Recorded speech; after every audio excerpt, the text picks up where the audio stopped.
ایک واقعہ ایسا بھی ہے جہاں ایک صحابی زکوٰۃ لینے گئے، لیکن انہوں نے ایک بہت قیمتی اونٹنی لینے سے انکار کر دیا۔ کیا آپ سوچ سکتے ہو کہ قیمتی چیز کو چھوڑ کر انہوں نے کیوں منع کیا؟ آئیے سنتے ہیں یہ واقعہ۔ حضرت ابی بن کعب رضی اللہ فرماتے ہیں کہ مجھے حضور صلی اللہ علیہ وسلم نے ایک مرتبہ زکوٰۃ وصول کرنے کے لیے بھیجا۔ میں ایک صاحب کے پاس گیا۔ جب انہوں نے اپنے اونٹ میرے سامنے کیے تو میں نے دیکھا کہ ان میں سے ایک سالہ اونٹنی ان پر واجب ہے۔ میں نے ان سے کہا کہ ایک سالہ اونٹنی دے دو۔ وہ کہنے لگے کہ ایک سالہ اونٹنی کس کام آئے گی؟ نہ تو وہ سواری کا کام دے سکتی ہے، نہ دودھ کا۔ یہ کہنے کے بعد انہوں نے ایک نہایت عمدہ، بہت موٹی، تازی، بڑی اونٹنی نکالی اور کہا کہ اسے لے جاؤ۔ میں نے کہا کہ میں تو اس کو قبول نہیں کر سکتا، البتہ حضور اقدس صلی اللہ علیہ وسلم خود سفر میں ہی تشریف فرما رہے ہیں اور تمہارے قریب ہی آج منزل ہے۔ اگر تمہارا دل چاہے تو براہ راست حضور صلی اللہ علیہ وسلم کی خدمت میں جا کر پیش کر دو۔ اگر حضور صلی اللہ علیہ وسلم نے اجازت دے دی تو میں لے لوں گا۔ وہ صاحب اونٹنی کو لے کر میرے ساتھ چل دیے۔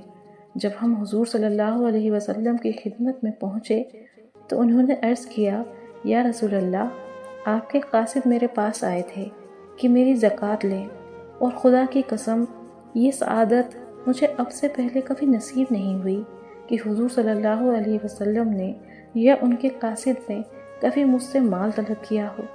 میں نے آپ کے قاصد کے سامنے اپنے اونٹ کر دیے۔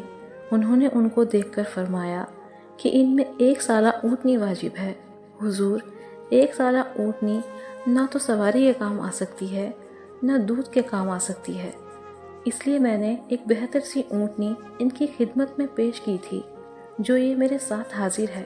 انہوں نے اس کے قبول کرنے سے انکار کر دیا، اس لیے میں آپ سے یہ فرمانے آیا ہوں اور آپ کی خدمت میں آیا ہوں، یا رسول اللہ، اس کو قبول فرما لیجئے۔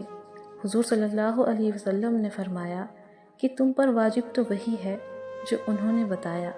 اگر تم نفل کے طور پر زیادہ عمر کی اونٹنی دیتے ہو تو اللہ جل شانہ تمہیں اس کا اجر دے گا۔ انہوں نے عرض کیا، یا رسول اللہ، میں اسی لیے ساتھ لایا ہوں، اس کو قبول فرما لیں۔ حضور صلی اللہ علیہ وسلم نے اس کے لینے کی اجازت فرما دی۔ ان حضرات کے دلوں میں زکوٰۃ کا مال ادا کرنے کے یہ ولولے تھے کہ وہ اس پر فخر کرتے تھے، اس کو عزت سمجھتے تھے کہ اللہ کا اور اس کے رسول کا قاصد آج میرے پاس آیا اور میں اس قابل ہوا کہ اس کو زکوٰۃ دے سکوں۔ پھر اس کو تاوان اور بیگار نہیں سمجھتے تھے۔ ہم لوگ عمدہ مال کو یہ سوچتے ہیں کہ اس کو رکھ لیں کہ اپنے کام آئے گا، اور یہ حضرات اپنے کام آنا اسی کو سمجھتے تھے جو اللہ کے راستے میں خرچ کر دیا ہو۔ اس واقعے سے ہمیں یہ سیکھ ملتی ہے کہ زکوٰۃ اللہ کا ایک فرض ہے اور فرض ادا کرنا ہی کافی ہے، لیکن جو اپنی مرضی سے اللہ کے لیے بہترین چیز دیتا ہے، اللہ اس کو بے پناہ اجر دیتا ہے۔ دین ہمیشہ آسان ہے اور اللہ صرف انصاف اور ایمانداری چاہتا ہے۔